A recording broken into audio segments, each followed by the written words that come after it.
Christopher Hatherall, and I'm playing Alfred. Alfred suffers from a condition called Prosopagnosia, which means that he can't remember faces.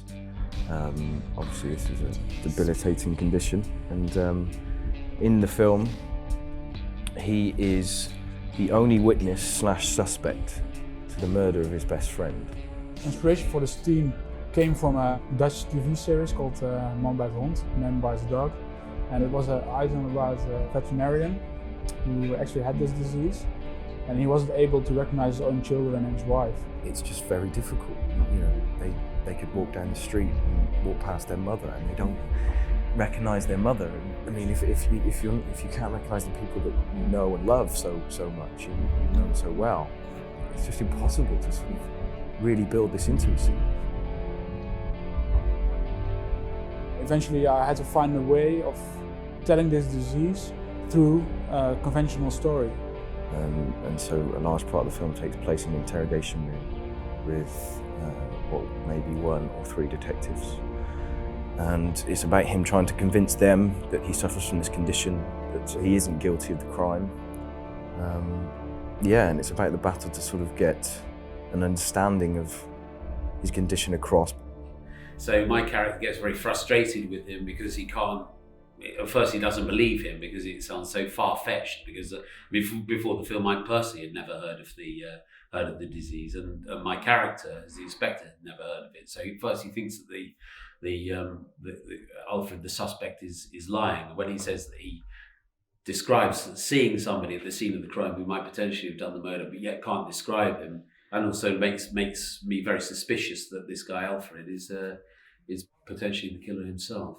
The interrogation room is claustrophobic, tense, and also the character Alfred he's vulnerable. Once you sort of understand, or get at least to a certain extent understand the condition, and like I say, hear some of the first-hand accounts of how people, cope with it, live with it.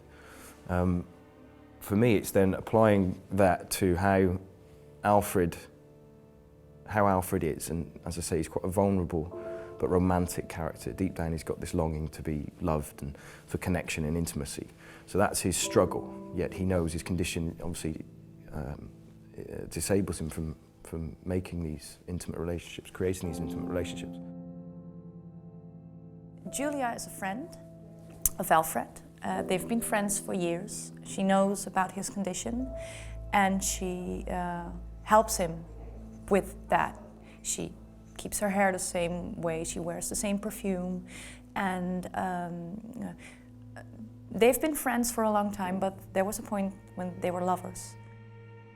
And that challenge of his condition and how he can live his life, how he's longing for this intimacy, this warmth, this closeness of relationships that is so difficult to get, that really sort of grabbed me, and particularly in the situation where he's being accused of this murder.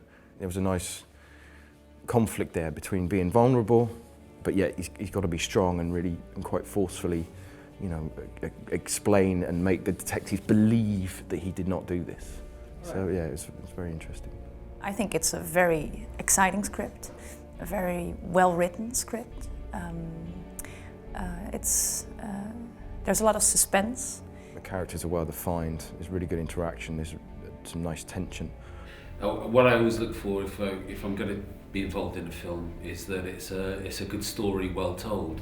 And this has an interesting subject, and I think it's told in a clever and interesting way. It has good possibilities filmically.